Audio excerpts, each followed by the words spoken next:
Hello बच्चों। इस video में हम लोग क्लास 10th मैथ के त्रिकोणमिति को आगे बढ़ाएंगे। पिछले वीडियो में हम लोगों ने त्रिकोणमिति अनुपातों के बारे में जान लिया था। साइन, कास, टैन, कॉसेक, सेक, काट, इन सब के बारे में पढ़ लिया था। अगर आपने वीडियो नहीं देखा तो प्लीज़ पहले जा करके प्ले लिस्ट में जा करके ये वीडियो पहले देख लें। तो चलिए, त्रिकोणमिति की आज हमारी दूसरी क्लास है। आज हम लोग पढ़ेंगे कुछ विशिष्ट कोणों जैसे 0, 30, 45, 60 और 90 के त्रिकोणमिति अनुपात।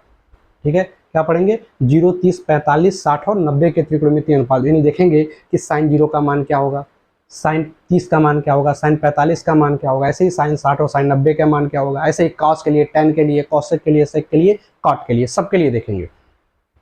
देखिए, इसके लिए एक हम लोग ट्रिक से भी मान का इनका जो मान है त्रिकोणमिति अनुपातों का, इनका एक टेबल बना सकते हैं। ट्रिक के साथ आसानी से बना सकते हैं, लेकिन कॉन्सेप्ट भी जानना चाहिए कि ये मान आए कहाँ से। ठीक है, तो सबसे पहले हम ट्रिक पे बात कर लेते हैं, क्योंकि आपको ज़्यादा ध्यान उसी पे रहता है, ट्रिक पे ही। कॉन्सेप्ट आप लोग समझना नहीं चाहते हैं, तो सबसे पहले हम ट्रिक पे बात कर लें कि ट्रिक से हम कैसे इसको मतलब बनाएंगे सभी त्रिकोणमिति अनुपातों के मान। उसके बाद हम एक कॉन्सेप्ट से एक एक को प्रूफ करेंगे कि इसका मान कैसे आया।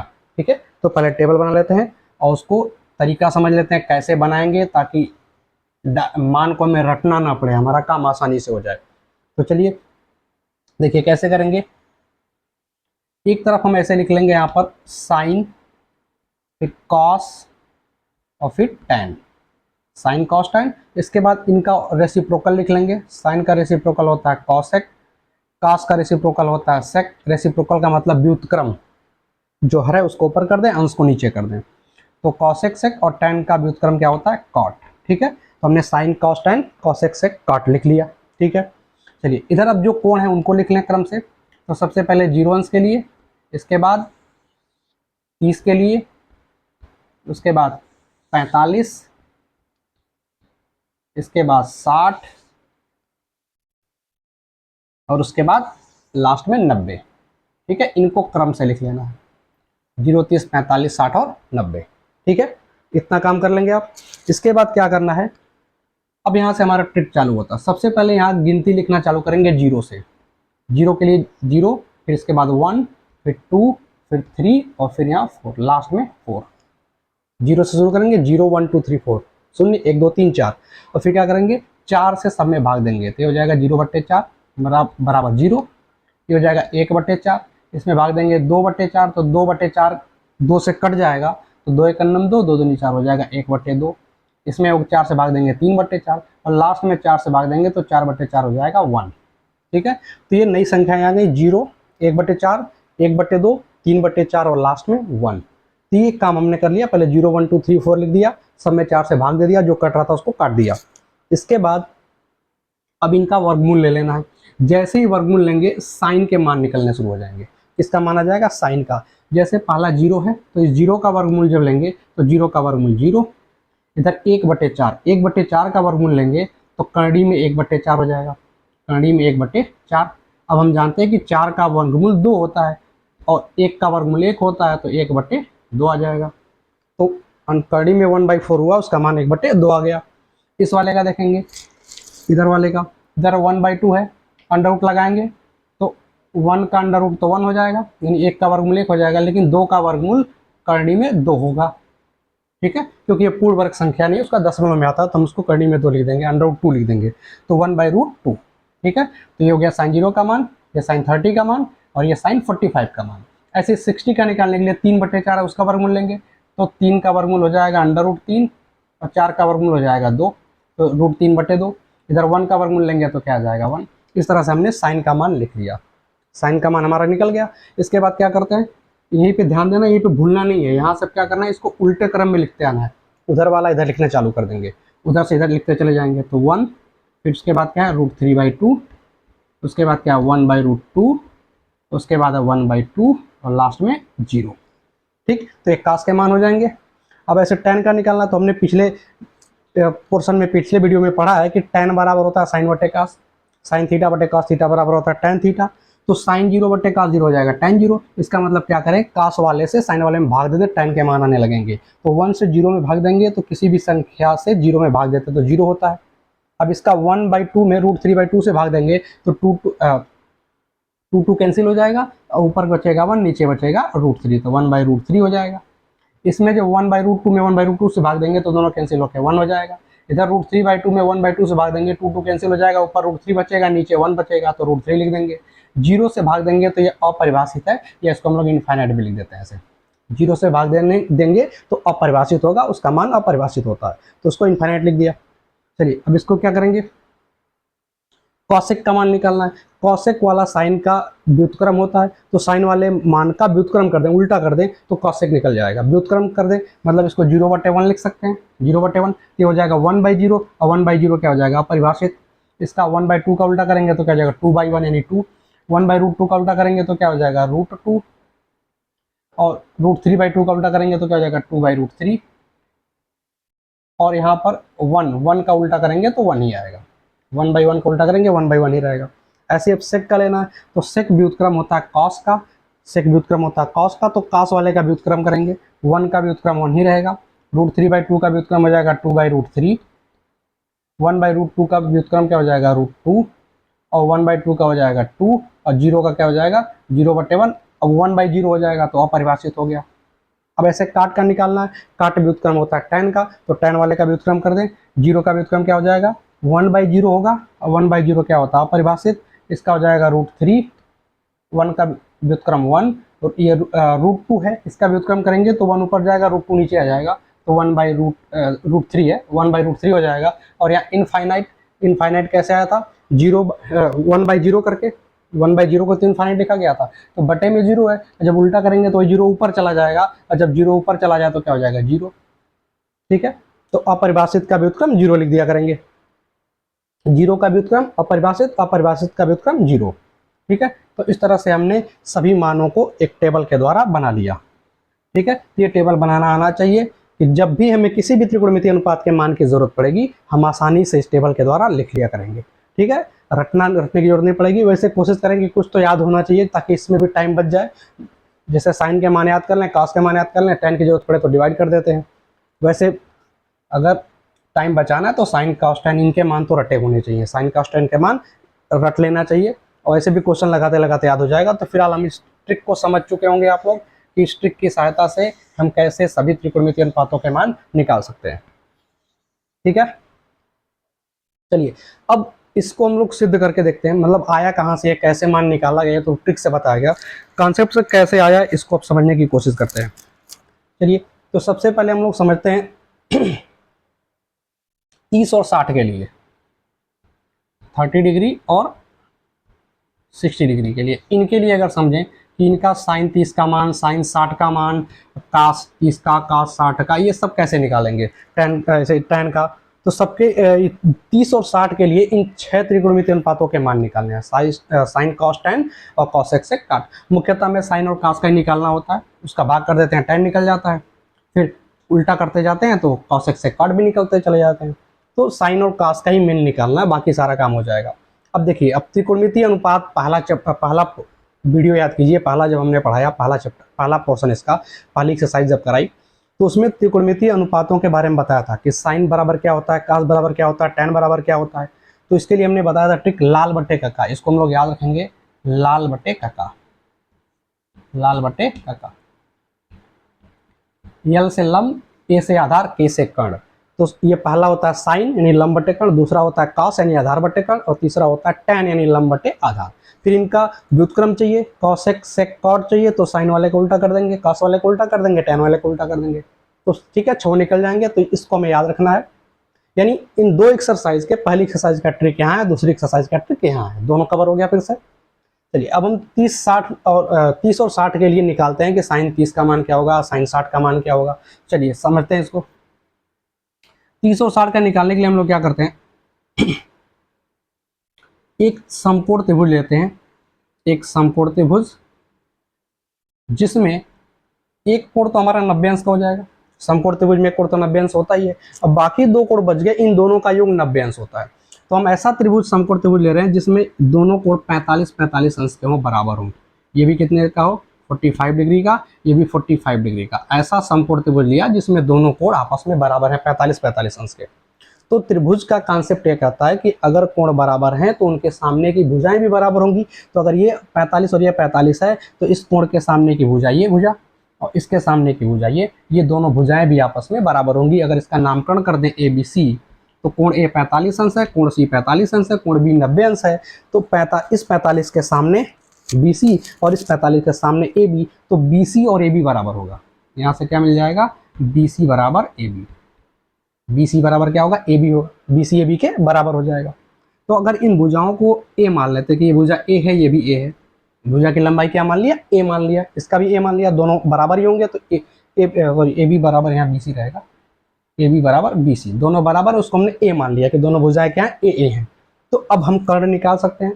क्लास 7th में पढ़ते आते हैं पाइथागोरस प्रमेय, और पिछले वीडियो में भी बताया गया है कि अगर दो भुजाएं ज्ञात हों, तीसरी भुजा निकालने के लिए पाइथागोरस प्रमेय की सहायता लेते हैं। पाइथागोरस प्रमेय के अनुसार निकालेंगे तो क्या आएगा, कर्ण का वर्ग बराबर लंब का वर्ग प्लस आधार का वर्ग। कर्ण का वर्ग दोनों भुजाओं के वर्गों के, कर्ण का वर्ग दोनों भुजाओं के वर्गों के योग के बराबर होता है। तो ऐसी स्थिति में अगर ए सी हमें निकालना है, तो ए सी स्क्वायर बराबर, इन दोनों को स्क्वायर करके जोड़ेंगे, तो दोनों ए हैं, तो दोनों ए स्क्वायर प्लस ए स्क्वायर हो जाएगा। अब इसको जोड़ देंगे तो क्या आ जाएगा, 2a स्क्वायर आ जाएगा। अब यहाँ से अगर ए सी का मान निकालना है तो इधर कंडी लग जाएगी, अंडर रूट लग जाएगा 2a स्क्वायर। ठीक है, 2a स्क्वायर पर क्या लग गया, कंडी लग गया। स्क्वायर हटाते हैं, दूसरे तरफ कंडी लगाते हैं। अब ए स्क्वायर का वर्गमूल तो ए हो जाएगा, क्योंकि ए स्क्वायर का मतलब होता है ए गुणे ए, तो एक गुणनखंड बाहर हो गया उसमें से। अब क्या बचेगा, √2 बचेगा। तो a√2 क्या हो गया, a√2, ये भुजा AC की लंबाई हो गई, ये कितना हो गया, a√2 आ गया, a√2 आ गया। ठीक है, अब ये भुजा निकल गई। अब क्या करेंगे हम, जब तीनों भुजाएं ज्ञात हो गई तो हम किसी का भी मान निकाल सकते हैं। जैसे अगर हम निकालना चाहें, सॉरी यहाँ हमने समकोण त्रिभुज थोड़ा गलत ले लिया, इससे 45 अंश का मान आएगा, तो इसको कर लीजिए 45 अंश। ठीक है, ध्यान नहीं दिया, दूसरा त्रिभुज ले लिया। चलिए 45 अंश के लिए देखते हैं, तो ये 45 अंश का मान निकलेगा। अब यहाँ पे हम निकाल सकते हैं, जैसे साइन 45 अगर लेंगे, साइन 45, चाहे इसके लिए देखें चाहे इसके लिए देखें, किसी के लिए भी देखें, तो साइन बराबर क्या हमने पढ़ा, लंब बटे कर्ण। साइन बराबर क्या होता है, लंब बटे कर्ण। तो इसके लिए देख रहे हैं अगर, तो इसके लिए लंब कौन है, ये वाला ए बी, कर्ण कौन है, ए सी। इसके लिए भी देखेंगे तो इसके लिए लंब ही होगा, जिस कोण के लिए देखते हैं उसके सामने वाली भुजा लंब कहलाती है। तो ये लंब हो गया, और 90 के सामने कर्ण होता है। तो दोनों ही इसके लिए देखें चाहे इसके लिए देखें, लंब ए है और कर्ण a/√2 है। तो लंब क्या होगा, ए, और कर्ण कितना है, a√2। कहाँ से आया, साइन बराबर होता है लंब बटे कर्ण। चाहे इस कोण के लिए देखें चाहे इस कोण के लिए देखें, दोनों बराबर है, दोनों के लिए समान आएगा, तो लंब बटे कर्ण। अब ए से ए कट गया, तो क्या बचेगा, ऊपर 1 नीचे √2। तो साइन 45 का मान कितना हो गया, साइन 45 का मान आ गया 1/√2, 1/√2। साइन 45 का मान चेक कर लीजिए, 1/√2 है, इस टेबल में भी 1/√2 ही है, तो साइन 45 हो गया। अब हम कास 45 का निकाल सकते हैं, कास 45, कास बराबर होता है आधार बटे कर्ण। तब इसी कोण के लिए आधार देखेंगे, आधार हो गया ए और कर्ण हो गया a/√2। तो आधार a और कर्ण a/√2, सॉरी a√2 है, तो a से a कट गया, तो कितना आ गया, 1/√2, 1/√2 यहाँ भी आ गया। कास 45 का मान भी क्या आ गया, 1/√2 आ गया। तो देखिए कास 45 का मान भी 1/√2 है। तो इस तरह से साइन 45 कास 45 दोनों का हमें ज्ञात हो गया। अब क्या करेंगे, tan 45 का चाहिए, तो tan बराबर होता है साइन बटे कास। तो tan 45 का क्या हो जाएगा, साइन 45 बटे कास 45, दोनों बराबर है, कट के क्या हो जाएगा, 1। तो tan 45 का क्या आ गया, 1 आ गया। tan 45 का क्या आ जाएगा, 1। इसके बाद cosec 45, तो साइन का रेसिप्रोकल कर देंगे, साइन का उल्टा कर देंगे, तो √2/1 यानी √2 हो जाएगा। देख लें, cosec 45 का √2। ऐसे ही cos 45 का भी उल्टा करेंगे तो √2 आएगा। फिर ऐसे tan 45 का करेंगे तो 1 का रेसिप्रोकल 1। तो इस तरह से हमने देखा कि 45 वाले मान जो टेबल में हैं वही यहाँ पर भी ज्ञात हो रहे हैं। बात समझ में आ रहा है? अगर नहीं समझ में आता एक बार फिर से वीडियो को यहाँ से रिवाइंड करें, फिर से एक बार देख लें, समझ में आ जाएगा। चलिए अब हम लोग आगे बढ़ते हैं। हमने 45 के लिए ज्ञात कर लिया, किसके लिए ज्ञात कर लिया, 45 के लिए। इसी तरह से अब हम लोग 0 और 30 के लिए देखने जा रहे हैं।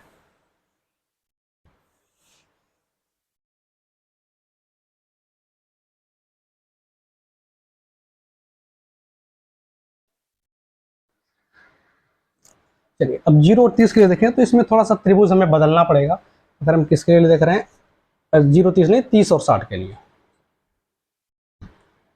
30 और 60 के लिए देखें। तो देखें अब यहाँ पर क्या करेंगे, जो त्रिभुज हम लोग लेंगे वो लेंगे एक समबाहु त्रिभुज ले लेंगे, समबाहु त्रिभुज। समबाहु त्रिभुज की विशेषता क्या होती है? तीनों भुजाएं आपस में बराबर, तीनों भुजाएं आपस में बराबर, इसलिए तीनों कोण भी बराबर हो जाएंगे। और त्रिभुज के तीनों कोणों का भी 180 अंश होता है, इसलिए एक एक कोण 60-60 अंश का। ये भी हो गया 60 अंश, ये भी हो जाएगा 60 अंश, और ये भी हो जाएगा 60 अंश। ठीक है, समबाहु त्रिभुज है, तीनों कोण 60-60 अंश के होंगे। अब क्या करना है हमें? एक कोण का अर्धक खींच देते हैं, मतलब इसको दो भुजाओं में दो बराबर कोणों में बांटने वाली रेखा। और ये खास बात यह है कि अगर ये समबाहु त्रिभुज है तो इसके जो कोण का अर्धक होगा, जो कोण को दो बराबर भागों में बांटेगा, वह सामने वाली भुजा पर लंबवत होता है और सामने वाली भुजा को भी दो बराबर भागों में बांट देता है। ठीक है, ये लोग हम ज्यामिति में हम लोग करते हैं। ठीक है, तो यहाँ पे हमें उसका उपयोग करना है। तो ये क्या करेगा? जो कोण का अर्धक होगा सामने वाली भुजा पे लंब होगा, नहीं 90 अंश का कोण बनाएगा, ये दोनों कोण 90-90 अंश के बनेंगे, और इस भुजा को दो बराबर भागों में बांट भी देता है। तो अगर इसको ए, इसको बी और इसको सी बोल दें और इसको डी बोल दें, तो यहाँ पर बी डी और सी डी आपस में बराबर हो जाएंगे, बी डी और सी डी आपस में बराबर हो जाएंगे। तो अगर इसको भी ए मान लिया, इसको भी ए मान लिया, ए इसको मान लिया, इसको मान लिया, तो अब देखें ये पूरा मिल से कितना हो जाएगा? बी सी, ए और ए 2a हो जाएगा। तो ये भी कितना होना चाहिए? ए भी 2a होना चाहिए और ए सी भी क्या होना चाहिए? 2a होना चाहिए। क्यों? क्योंकि समबाहु त्रिभुज था, तीनों भुजाएं तो बराबर होती हैं। तो अगर ये ए और ए मान लिया तो दोनों मिलकर 2a हो जाएंगे, तो ये भी 2a होगा, ये भी 2a होगा। अगर किसी का मन करता, अगर इसको ए मानते तो यहाँ भी ए होता और ये a/2 हो जाता। ठीक है, उससे कोई दिक्कत नहीं, सेम रिजल्ट आएगा। तो इसको ए माना, इसको ए माना, तो ये 2a हो गया, ये 2a हो गया। अब ये टोटल भुजा 2a हो जाएगी, यानी समबाहु त्रिभुज की तीनों भुजाएं आपस में बराबर होती हैं। अब जब ये कोण का अर्धक है, कोण को दो बराबर भागों में बांटा गया है, तो ये कोण कितना होगा? 60 का आधा, 30 अंश। कितना हो गया? 30 अंश। तो यहाँ पे एक समकोण त्रिभुज मिल गया ADB समकोण त्रिभुज में कोण ए 30 अंश का है और कोण बी 60 अंश का है। इसके लिए निकालेंगे तो 60 के मान निकलेंगे, इसके लिए निकालेंगे तो 30 के निकलेंगे। इसके लिए हमें इस त्रिभुज की तीनों भुजाएं पता होनी चाहिए। तो एक भुजा हो गया 2a, एक हो गया a, ये बच रहा है AD निकालना है हमें। AD निकालने के लिए पाइथागोरस प्रमेय की सहायता ले लेंगे। तो पाइथागोरस प्रमेय के अनुसार क्या लिखेंगे? देखें, इस समकोण त्रिभुज में देख रहे हैं, इधर भी देख सकते हैं, सेम चीज है, उधर भी वही है। तो अगर इसके लिए देखें तो कर्ण का वर्ग यानी 2a का वर्ग बराबर लंब का वर्ग प्लस आधार का वर्ग। लंब का वर्ग हमें निकालना है, नहीं पता है, जिसको मान लिया AD लिख लेते हैं। तो AD का स्क्वायर प्लस इसका a है तो a का स्क्वायर। ठीक है, AD स्क्वायर निकालना, a स्क्वायर इधर ला के घटा देंगे। 2a का होल स्क्वायर करेंगे तो 2 का स्क्वायर 4, a का स्क्वायर a स्क्वायर, उस a स्क्वायर को ला के इधर घटा देंगे क्योंकि इधर जुड़ा हुआ है तो इधर आके घट जाएगा, बराबर क्या होगा? AD स्क्वायर होगा। अब 4a स्क्वायर में से a स्क्वायर घट जाएगा, कितना आ जाएगा? 3a स्क्वायर आ जाएगा, इज इक्वल टू क्या हो जाएगा? AD स्क्वायर हो जाएगा। ठीक है, अब यहाँ से AD का मान हम लोग निकाल सकते हैं। AD का मान अगर निकालना है तो स्क्वायर हटाया तो दूसरे वाले पर अंडर रूट लग जाएगा, अंडर रूट के अंदर 3a स्क्वायर आ जाएगा। अब 3 का वर्गमूल तो करनी में ही लिख देंगे 3 को, क्योंकि पूर्ण वर्ग संख्या नहीं है। और a स्क्वायर का वर्गमूल क्या हो जाएगा? a, तो आ गया AD बराबर √3 इंटू a, √3 a बाहर है करनी के, तो √3a आ गया। ये किसका मान हो गया? AD का मान हो गया। इस लंब वाले भुजा का मान हो गया √3a। अब इस समकोण त्रिभुज की तीनों भुजाएं ज्ञात हो गई, a, √3a और 2a। अब हम जो चाहे वो निकाल सकते हैं। तो अगर हम अनुपात निकालें, जैसे हमने मान लिया, ले लिया sin 30 अंश, sin 30 का मान देखना चाहते हैं तो साइन बराबर होता है, यहाँ से देखेंगे लाल बटे कक्का से, साइन बराबर लंब बटे कर्ण। तो इसके लिए देखें 30 ये है, तो इसके लिए सामने वाली भुजा लंब और 90 के सामने कर्ण, तो लंब हो गया 1, कर्ण हो गया 2a। तो लंब हो गया 1, कर्ण हो गया 2a, तो a/2a, a से a कट जाएगा तो कितना आ जाएगा? 1/2। तो साइन 30 का मान क्या आना चाहिए? 1/2। देखिए टेबल में भी 1/2 ही है। ठीक है, अब से cos 30 का अगर निकालें, cos 30 का, तो cos बराबर क्या होता है? यहाँ से देखेंगे आधार बटे कर्ण। तो इस कोण के लिए 30 वाले के लिए आधार ये वाला होगा AD और कर्ण होगा ये होगा AB। तो आधार हो गया √3a और कर्ण हो गया 2a। a से a कट गया, क्या बचा? √3/2।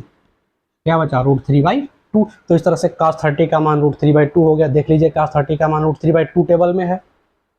ठीक, ऐसे अब tan 30 का निकालना है तो tan 30 का क्या करेंगे? sin 30 में cos 30 से भाग देंगे, तो 1/2 में √3/2 से भाग देंगे, √2 कट जाएगा, ऊपर 1 और नीचे √3, तो 1/√3 ये बचेगा। 1/√3 देखें, tan 30 का मान 1/√3 है। ऐसे ही cosec sec cot का इनका व्युत्क्रम करके निकाल सकते हैं। बात समझ में आ गई? अब हमें बचता है 60 वाले का, तो 60 वाले के लिए क्या करेंगे, इस कोण के लिए चलेंगे, तो साइन 60 देखेंगे, साइन 60, साइन बराबर क्या होता है लंब बटे कर्ण, इस कोण के लिए लंब ये होगा, कोण के सामने वाली भुजा लंब होती है और 90 के सामने कर्ण होता है, तो इस 60 वाले के लिए लंब हो गया ये √3a और कर्ण हो जाएगा 2a, तो लंब बटे कर्ण होता है तो √3a बटे 2a, a से ये कैंसिल हो गया, क्या बचेगा √3/2। तो साइन 60 का मान क्या आना चाहिए था √3/2, √3/2 टेबल में भी है, दिख रहा है। चलिए अब ऐसे cos 60 का निकाल सकते हैं, cos 60 का, तो cos बराबर होता है आधार बटे कर्ण, इसका इस कोण के लिए आधार हो गया ये, कर्ण हो गया ये, लंब कर्ण आधार पहचानना कई बार बताया गया, फिर से समझ लें, जिस कोण के लिए पूछा जाए उस कोण के सामने लंब, 90 अंश वाले के सामने कर्ण, जो बच गया तीसरा वो आधार, तो इस कोण के लिए लंब ये है, कर्ण ये है, आधार ये है, तो cos बराबर होता है आधार बटे कर्ण, तो आधार का मान a है और कर्ण का मान 2a है, a से a कैंसिल हो गया तो 1/2 बचेगा, cos 60 का मान 1/2, cos 60 का मान 1/2 टेबल में भी है। ऐसे ही अब tan का निकालें, अगर tan 60 का मान, तो tan 60 बराबर क्या होता है sin 60 अपन cos 60, sin 60 में cos 60 से भाग करेंगे, 2 कैंसिल हो जाएगा, ऊपर √3 बचेगा, नीचे 1 बचेगा, यानी √3, तो tan 60 का मान टेबल में देख लीजिए √3 है। इसी तरह इसका रेसिप्रोकल करेंगे तो cosec का निकलेगा, इसका रेसिप्रोकल करेंगे sec का निकलेगा, इसका रेसिप्रोकल करेंगे यानी व्युत्क्रम करेंगे cot का निकल जाएगा, तो sin cos tan का निकल गया, cosec से cot का रेसिप्रोकल करके निकाल सकते हैं। बात समझ आ गया। तो इस तरह से हमने देख लिया 45 अंश के लिए, 30 और 60 के लिए देख लिया। अब बच रहा है 0 और 90, वो थोड़ा सा कॉम्प्लिकेटेड है, ठीक है, उसमें कैलकुलेशन नहीं है, बस थोड़ा सा कॉन्सेप्ट समझना है। चलिए उसको भी समझ लेते हैं।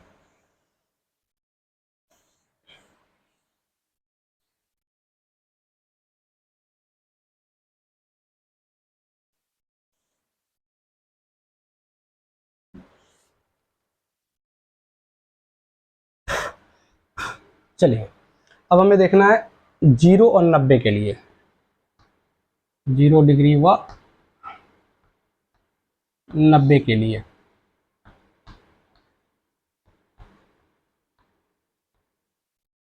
जीरो और 90 के लिए करते हैं, पहले करते हैं 0 के लिए, नहीं पहले 90 के लिए करते हैं, पहले किसके लिए करा 90 के लिए। सोचो एक ये समकोण त्रिभुज है, यहाँ पे ये कोण 90 अंश का है समकोण, इसको ए मान लिया, इसको बी मान लिया, इसको सी मान लिया, त्रिभुज ABC मान लिया।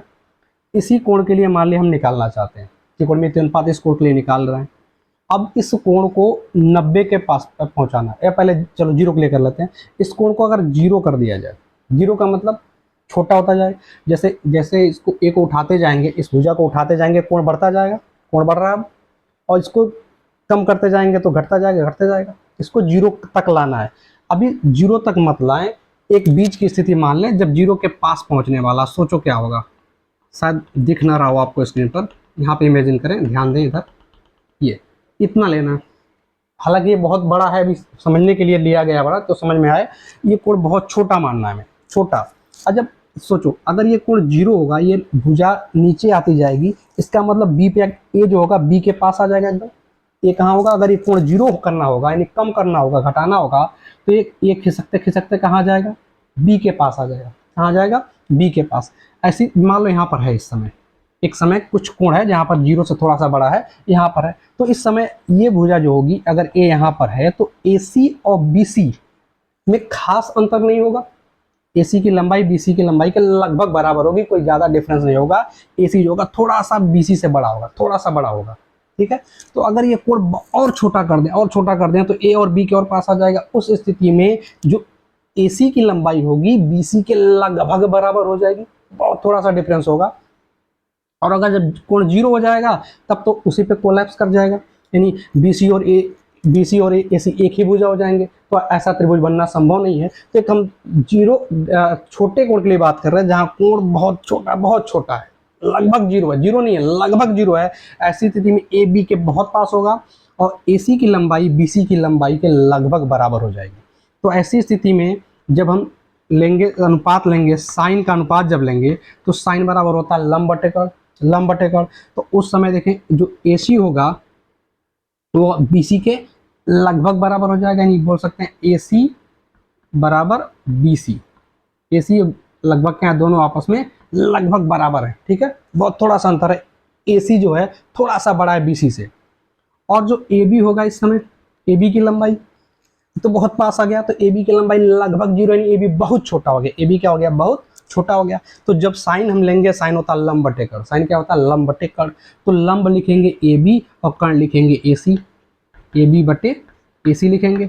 और चूंकि AB बहुत छोटा है, बहुत छोटा है, लगभग 0 के बराबर है, तो एक छोटी चीज में जब बड़ी चीज से भाग देते हैं तो भागफल क्या आता है, और छोटा हो जाता है। तो चूंकि AB पहले से ही बहुत छोटा था और छोटा हो जाएगा, यानी लगभग 0 के बराबर हो जाएगा, लगभग 0 के बराबर हो जाएगा।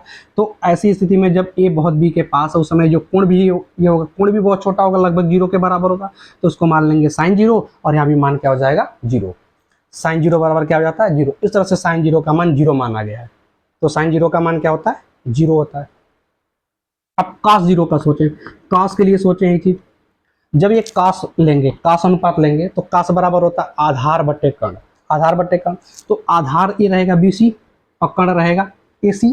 तो AC और BC क्या होंगे, लगभग बराबर होंगे। AC थोड़ा सा बड़ा होगा BC से, तो जब बराबर, जैसे AC बड़ा है, यहाँ लिख लेते हैं पहले, cos 0 का मान निकाल रहे हैं, तो AC बटे BC, AC थोड़ा सा बड़ा है, AC क्या BC से थोड़ा सा बड़ा है, तो जब भाग देंगे तो जो भागफल आएगा 1 से थोड़ा सा बड़ा आएगा, बहुत थोड़ा सा बड़ा होगा, तो उसको लगभग 1 हम मान लेंगे, ठीक है। AC लगभग BC के बराबर, ऐसी स्थिति में cos 0 का मान 1 के बराबर हो जाएगा। तो cos 0 का मान क्या हो जाएगा, 1। ऐसे tan का लेना है, तो tan 0 का अगर सोचें, तो tan बराबर होता है लंब बटे आधार। अब लंब AB, आधार हो गया BC, तो AB बटे BC, AB बटे BC। अब AB क्या है, AB बहुत छोटा है, तो बहुत छोटी चीज में भाग देंगे और छोटा हो जाएगा, नहीं लगभग 0 के पास। तो tan 0 का मान भी क्या हो जाता है, 0। तो इस तरह से tan 0 का मान 0, sin 0 का मान 0, cos 0 का मान 1, ये तीनों मान निकाले गए, ठीक है। ऐसे आप cosec sec का इनका व्युत्क्रम करके कर सकते हैं आप लोग। चलिए अब हम सोचते हैं 0 का तो हो गया, 90 के लिए सोचें, अगर 90 के लिए सोचें, इस कोण को बड़ा करना है, इस कोण को बढ़ाते बढ़ाते कहाँ करना है, 90 ले जाना है। जैसे यहाँ पे है, A पर जाके मिल रहा है, अगर इसको ऐसे बड़ा करते इधर करते जाएं, तो ये जो लंबाई होगी BA, ये भी बढ़ेगा, और AC भी बढ़ेगा, AC BA दोनों बढ़ेंगे, और ऊपर करते हैं और ऊपर करते जाए तो A और ऊपर चला जाएगा, ठीक है। तो CA और AB और बढ़ेंगे, दोनों और बढ़ते चले जाएंगे। समझ में आ रहा बात। चलिए अब मान लेते हैं कि 90 अगर कर दिया, जैसे ही 90 करेंगे ये दोनों ऐसे समांतर हो जाएंगे, फिर ठीक है, दोनों समांतर हो जाएंगे, कहीं मिलेंगे ही नहीं, कहीं मिलेंगे नहीं, मतलब त्रिभुज बनेगा ही नहीं। तो अगर त्रिभुज बनना है तो उसको थोड़ा सा हल्का सा कम कर देंगे, हल्का सा कम कर देंगे, तो कहीं ना कहीं जाके अनंत पर, यानी बहुत दूर जाके दोनों मिल जाएंगे। अगर एग्जैक्ट 90 है तो समकोण त्रिभुज कहाँ रहा, फिर वो त्रिभुज बना ही कहाँ, दो एक तीन भुजा, चौथी भुजा भी आ जाएगी। तो अगर इन दोनों को मिलना है तो ये कोण 90 से थोड़ा सा कम होना चाहिए, 90 से थोड़ा सा भी कम होगा तो ये जाकर के आगे कहीं ना कहीं बहुत दूर आगे जाके मिल जाएंगे। तो ऐसी स्थिति में जब ये जाके मिलेंगे तो B A से जाके मिलेगा और C A पे जाके मिलेगा, तो ये CA और इधर BA दोनों आपस में बराबर हो जाएंगे। ऐसी स्थिति में दोनों लंबाइयां क्या हो जाएंगी, बराबर हो जाएंगी। कौन कौन बराबर हो जाएंगे, AC और AB, AC और AB क्या हो जाएंगे, बराबर हो जाएंगे। 90 के केस में AC और AB क्या हो जाएंगे, बराबर हो जाएंगे। तो जब हम साइन 90 का मान लिखेंगे, साइन बराबर क्या होता है, लंब बटे कर्ण, लंब बटे कर्ण। तो लंब कौन होगा, ये AB, और कर्ण कौन है, AC। तो AB बटे AC, और दोनों लगभग क्या है, बराबर है। लगभग बराबर का मतलब है AC थोड़ा सा बड़ा होगा AB से, इस AB से AC थोड़ा सा बड़ा होगा, क्योंकि कर्ण हमेशा बड़ा होता है, तो थोड़ा सा बड़ा होगा। AC क्या है, थोड़ा सा बड़ा है, AB थोड़ा सा छोटा है, यानी लगभग दोनों बराबर ही हैं, तो मान क्या आएगा, 1 से थोड़ा सा कम होगा, उसको हम 1 मान लेंगे, ठीक है। तो साइन 90 का मान क्या हो जाएगा, 1। ऐसे ही cos 90 का अगर देखें, cos बराबर क्या होगा, आधार बटे कर्ण। cos क्या होता है, आधार बटे कर्ण, आधार बटे कर्ण। तो आधार तो ही रहेगा BC, और कर्ण क्या हो जाएगा, AC। अब चूंकि ये 90 से थोड़ा सा कम लिया, तो कहाँ जाके मिलेंगे, बहुत दूर जाके मिलेंगे। जैसे दो समांतर रेखाओं को मानते हैं कि अनंत पे मिलते हैं, तो ये थोड़ा सा कम है अनंत से थोड़ा सा पहले, ठीक है, यानी बहुत दूर जाके मिलेगा। यानी AC का जो मान होगा, ये AC और AB दोनों क्या होंगे, बहुत बड़े होंगे, बराबर तो होंगे लगभग, लेकिन क्या होंगे, बहुत बड़े मान होंगे, ये बहुत बड़ी लंबाई हो जाएगी AC और AB। उसकी तुलना में BC कुछ नहीं रहेगा। तो अब cos 90 मतलब आधार बटे कर्ण, आधार है BC और कौन है AC। यहाँ पर AC का मान BC की तुलना में बहुत बड़ा है, और जब बहुत बड़ी चीज़ से एक छोटी चीज़ में भाग देंगे तो भागफल 1 से छोटा आएगा। अब जितना ये बड़ा होगा उतना छोटा करता चला जाएगा, तो चूंकि AC बहुत बड़ा है तो इसका जो मान होगा वो बहुत छोटा आएगा, यानी लगभग 0 के बराबर आएगा। तो cos 90 का मान क्या हो जाता है, 0 हो जाता है। तो देख लीजिए sin 90 का मान 1, cos 90 का मान 0। अब ऐसे ही अगर tan 90 के लिए देखें हम, अगर tan 90, तो tan मतलब क्या, लंब बटे आधार। तो ये लंब है और ये आधार है, लंब होगा AB और आधार होगा BC। अब इसमें क्या है, AB बहुत बड़ा है BC की तुलना में। जब AB बहुत बड़ा है और एक छोटी चीज से भाग दे रहे हैं तो भागफल क्या आएगा, बहुत बड़ा आएगा। एक छोटी चीज से बहुत बड़ी चीज में भाग दे रहे हैं तो भागफल क्या आएगा, बहुत बड़ा आएगा। तो बहुत बड़ा का मतलब क्या मान लेते हैं हम उसको, अपरिभाषित। क्या मान लेंगे, अपरिभाषित। मतलब ऐसे कह सकते हैं कि AB बहुत बड़ा है और BC बहुत छोटा है, यानी AB की तुलना में BC नगण्य है। AB की तुलना में क्या है, BC नगण्य है। नगण्य है का मतलब जीरो के करीब है इसकी तुलना में। तो अगर 0 से भाग देंगे तो क्या कहते हैं, अपरिभाषित। तो उसी को लिख लिया अपरिभाषित। तो tan 90 का मान क्या हो जाएगा, अपरिभाषित हो जाएगा। ठीक है, या ऐसे करें बहुत बड़ा मान आएगा जिसको हम परिभाषित नहीं कर सकते तो क्या लिख दिया, अपरिभाषित एंड इनफाइनाइट। तो देख लीजिए tan 90 का मान इनफाइनाइट एंड अपरिभाषित है। तो इस तरह से हम किसी भी त्रिकोणमितीय अनुपातों के मान को निकाल सकते हैं। ये कहाँ से आया इसको भी समझा दिया गया। हालांकि इंपॉर्टेंस नहीं है, परीक्षा में नहीं पूछता आपके बोर्ड एग्जाम में, लेकिन जानना चाहिए। ये आपके मानों की इसकी ज़रूरत आपको पड़ेगी, तो इसके लिए ट्रिक याद रखेंगे। 0, 30, 45, 60, 90 लिखेंगे। 0/4, 1/4, 2/4, 3/4, 4/4, जो कैंसिल होता है सरल होता है काट देंगे उसको।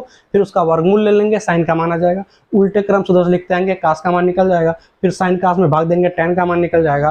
फिर कॉसेक के लिए साइन का व्युत्क्रम करेंगे, सेक के लिए कॉस का व्युत्क्रम करेंगे और काट के लिए tan का व्युत्क्रम कर देंगे, तो ये सभी मान निकल जाएंगे। ठीक है, आई होप आपको इतना समझ में आ गया होगा। अगर समझ में आ गया तो बहुत अच्छी बात है, और अगर नहीं समझ में आया है तो होपलेस ना हो, फिर से वीडियो को एक बार रिवाइंड करके ज़रूर देखें।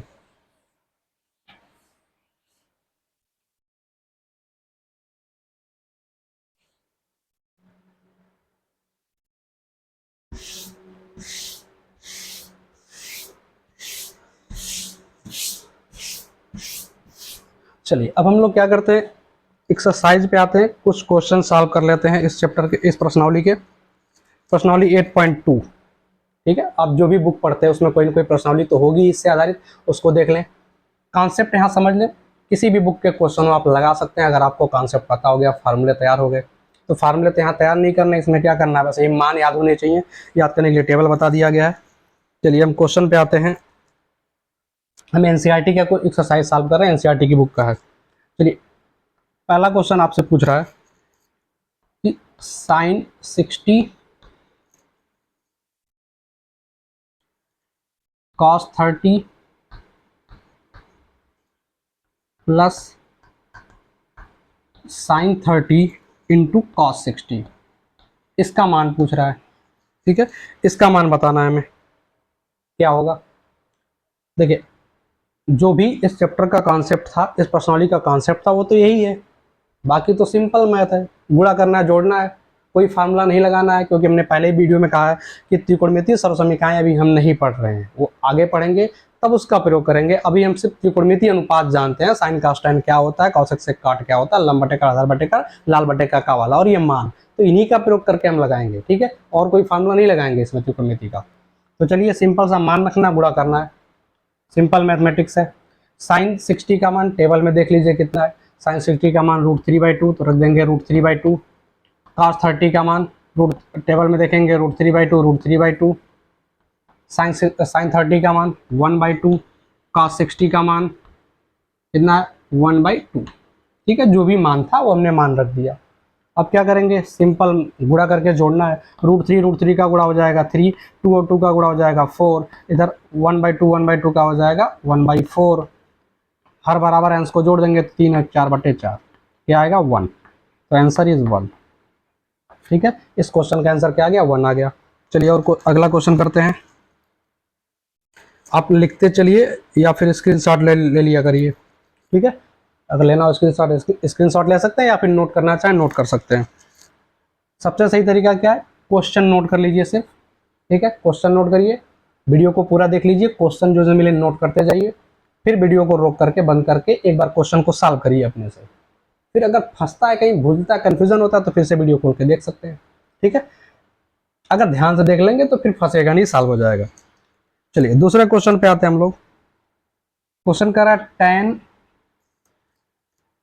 2 tan² 45 डिग्री, यानी tan 45 डिग्री का स्क्वायर है। यहाँ पे जो स्क्वायर लिखा होता है इसका मतलब क्या होता है, ये tan 45 का होल स्क्वायर है। ठीक है, चाहे होल स्क्वायर करके लिखें, यहाँ पे यार लिखें, बात एक ही है। ये tan 45 दोनों tan 45 का स्क्वायर है, वो tan 45 का जो मान होता है उसका स्क्वायर है। ठीक है, और plus cos square 30, plus cos square 30, इसी में माइनस आगे दे रहा sin स्क्वायर 60 डिग्री। चलिए इसको सरल करना है, इसको हल करना, क्या आएगा इसका मान। ठीक है, करिए। क्या कर सकते हैं, मान रखेंगे। tan 45 का मान कितना है, 1। tan 45 का मान 1।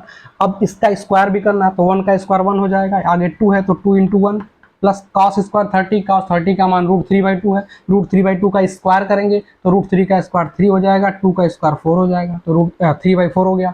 माइनस है sin स्क्वायर 60, sin 60 का मान क्या है, √3/2, स्क्वायर करेंगे तो √3 का स्क्वायर हो जाएगा 3 और 2 का स्क्वायर हो जाएगा 4। ठीक, अब देखें 3/4 माइनस 3/4, प्लस माइनस कैंसिल हो गया, यानी घट के 0 हो गया, और 2 का नम क्या हो गया, 2, 2 का नम 2, तो कितना आ गया 2, इसका आंसर 2 आ जाएगा।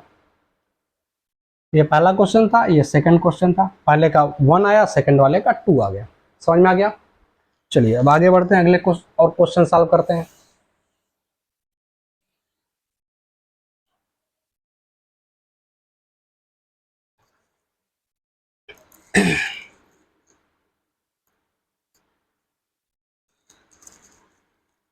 चलिए अगला क्वेश्चन है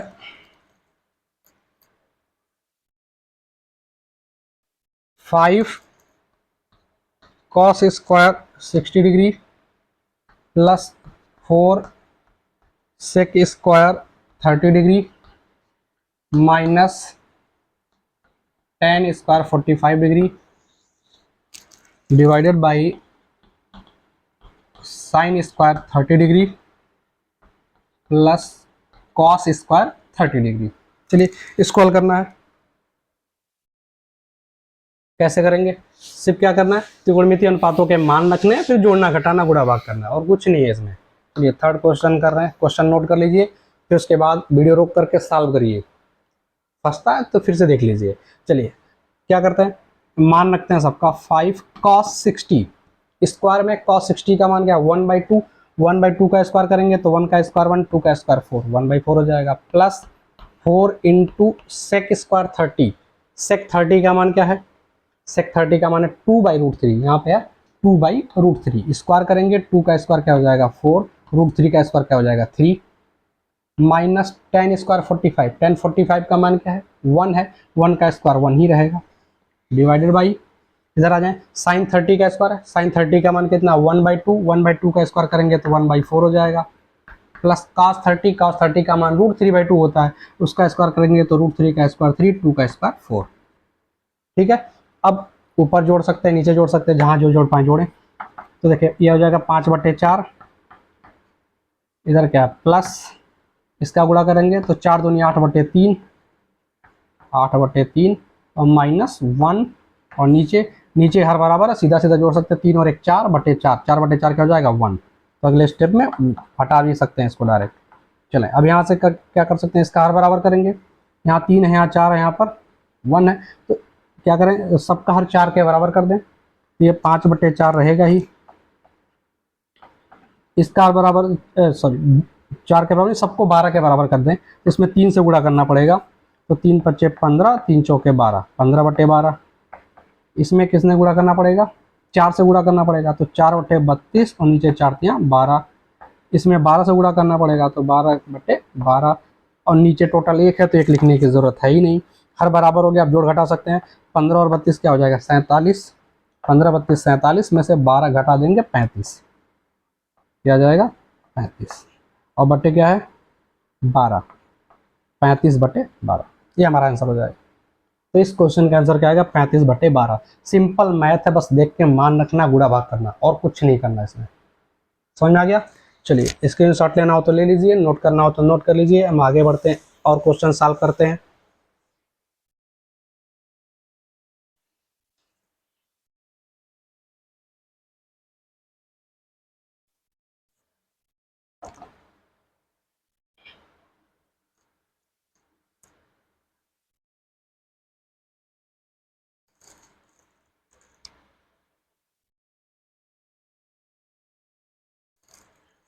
चलिए एक और क्वेश्चन करते हैं हम लोग।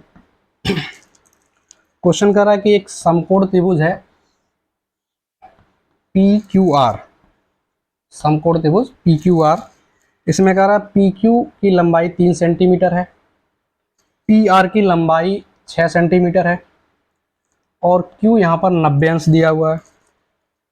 क्या कह रहा है, कोण कोण क्यू पी आर ये वाला कोण और कोण पी आर क्यू यानी ये कोण ज्ञात कीजिए। क्या करना है, दोनों कोण ज्ञात करने हैं उधर। ठीक है, तो आज का ये लास्ट क्वेश्चन है, इसके बाद हम लोग वीडियो रोक देंगे यहीं पर। अपनी बुक से जो भी क्वेश्चन है उसको सॉल्व करिएगा इसी कॉन्सेप्ट के अनुसार। कॉन्सेप्ट कुछ है नहीं, बस क्या करना है, इन मानों को याद रखना है। याद रखने के लिए ट्रिक बता दिया, उसको देखना रखना, गुणा भाग करना है, सिंपल सा मैथ है। चलिए यहाँ पे आते हैं, इस त्रिभुज में इन कोणों के मान ज्ञात करने हैं। चलिए देखिए यहाँ पर क्या है कि एक भुजा और ये दो भुजा पता है, तीसरी भुजा हम निकाल लें। क्या निकाल लें, तीसरी भुजा निकाल सकते हैं पहले। तो तीसरी भुजा निकालने क्या आएगा, पाइथागोरस प्रमेय लगाएंगे। अगर ये 6 है और ये 3 है तो इसका मान निकालना है। तो चलिए ये कर्ण हो गया पी आर, तो पी आर स्क्वायर कर्ण का वर्ग बराबर बाकी दोनों के वर्गों का योग। तो एक है भुजा पी क्यू तो पी क्यू स्क्वायर, दूसरा है क्यू आर तो Q R square. P R 6 है तो 6 का स्क्वायर, पी क्यू 3 है तो 3 का स्क्वायर, क्यू आर नहीं पता है तो उसको क्यू आर ही लिखेंगे। अब क्यू आर को यहाँ छोड़ देते हैं, 3 को इधर लाते हैं स्क्वायर करके, तो 3 का स्क्वायर 9, 6 का स्क्वायर 36, ये 36 हो जाएगा। 9 इधर आके घट जाएगा, इधर क्या आ जाएगा क्यू आर स्क्वायर। चलिए 36 में से 9 कटेगा, कितना आएगा 27। कितना आ जाएगा 27 क्यू आर स्क्वायर। 36 में से 9 घटाएंगे क्या आ जाएगा 27 आ जाएगा। अब Q R is equal to हम लोग क्या ले सकते हैं, √27। क्या √27, 27 में कुछ ऐसा गुणनखंड है जिसका वर्गमूल निकल सकता है? तो हाँ निकल सकता है। हम इसको 9 × 3 तो लिख ही सकते हैं ना, 9 × 3 लिख लेंगे, या 3 × 3 × 3, 3 बार 3 लिख सकते हैं। अब 9 का वर्गमूल तो 3 हो जाएगा, एक कड़ी में 3 बच जाएगा, यानी 3√3 हो जाएगी। इसकी लंबाई क्या हो जाएगी 3√3, 3√3। अब तीनों भुजाओं की लंबाई ज्ञात हो गई, हमसे ये कोण पूछ रहा है। ठीक है, तो मान लिया हम इस कोण को निकालना चाहते हैं क्यू पी आर को। तो इसके लिए कोई भी संबंध ले लो, कोई भी संबंध जो हमें पता है 6 में है, किसी को भी ले सकते हैं। अगर हम साइन पी ले लें, कॉस पी ले लें, टेन पी, कोई भी ले लेते हैं। अगर मान लिया हमने साइन पी ले लिया, क्या ले लिया साइन पी, तो साइन बराबर क्या होता है लंब बटे कोण। इस कोण के लिए पी के लिए लंब कौन है, ये है, और कर्ण कौन है 90 के सामने, ये कर्ण आ गया। तो लंब हो गया इसका 3√3 और कर्ण हो गया 6। इसको सरल करें तो 3 दूनी 6, कितना हो गया √3/2, कितना हो गया √3/2। अब ये देखो कि साइन के किस कोण का मान √3/2 होता है, साइन के लिए किस कोण के लिए अनुपात √3/2 होता है। तो यहाँ पे देखेंगे तो किसके लिए होता है 60 डिग्री के लिए, साइन 60 का मान √3/2 होता है। तो इसके जगह पे साइन पी, और यहाँ पे क्या लिख सकता हूँ मैं, √3/2 के जगह पे लिख सकते हैं साइन 60 डिग्री, क्योंकि साइन 60 का मान √3/2 होता है। तो ऐसी स्थिति में P इज इक्वल टू क्या हो जाएगा 60 degree, P is equal to क्या हो जाएगा 60 degree, P is equal to क्या हो जाएगा 60 डिग्री हो जाएगा। ठीक है, हालांकि जब आगे जाएंगे इंटरमीडिएट में तो इस क्वेश्चन को यहाँ से थोड़ा सा बदल जाएगा, अभी कंफ्यूज नहीं कर रहे हैं, वो आगे जब जाएंगे इंटरमीडिएट में तब पढ़ेंगे। अभी हाई स्कूल लेवल तक बस इतना ही करना है कि साइन 60 रखना है और P का मान 60 डिग्री हो जाएगा। ठीक है, चलिए तो P का मान क्या हो गया 60 डिग्री हो गया। अब बच रहा है R, तो जब ये 90 हो गया या 60 हो गया तो बचा कितना, तीनों मिलके 180 होने चाहिए, 90 हो गया, ये दोनों 90 होने चाहिए, तो 60 हो गया, ये कितना बचेगा 30। तो कोण R इज इक्वल टू क्या हो जाएगा, ये R कोण ऐसे लिख देंगे, कोण R इज इक्वल टू क्या हो जाएगा 30, कोण R क्या हो जाएगा 30 अंश। ठीक है, तो कोण R 30 अंश और कोण P 60 अंश। तो इस तरह से हम अगर त्रिभुज दे करके भी कोण भी पूछ रहा है तो पहले हम भुजाओं की लंबाई निकालेंगे, फिर उनके लिए कोई त्रिकोणमितीय अनुपात लेंगे और उसका मान रख करके मान से कोण रखेंगे। अभी कोण से मान रख रहे थे, अब मान से कोण रखेंगे और कोण का मान निकालेंगे। तो इस तरह के भी क्वेश्चन आ सकते हैं। तो आई होप आपको समझ में आ गया होगा। तो जो भी आपके पास एक बुक है उसकी एक्सरसाइज खोलिए, सॉल्व करिए, क्वेश्चन लगाइए, प्रैक्टिस करिए। Math is about practice. Math क्या होता है, पूरी तरह से प्रैक्टिस पर डिपेंड करता है। कॉन्सेप्ट बता दिया, फार्मूले बता दिए, कहाँ से आया वो भी बता दिया, ट्रिक भी बता दिया। अब आपका काम है एक्सरसाइज को सॉल्व करना। तो चलिए मिलते हैं फिर नए वीडियो में नए टॉपिक के साथ। तब तक के लिए अगर चैनल को सब्सक्राइब नहीं किया तो प्लीज़ सब्सक्राइब कर दें और दोस्तों के साथ शेयर कर दें। अगर वीडियो अच्छा लगा तो लाइक भी कर देंगे। चलिए मिलते हैं फिर।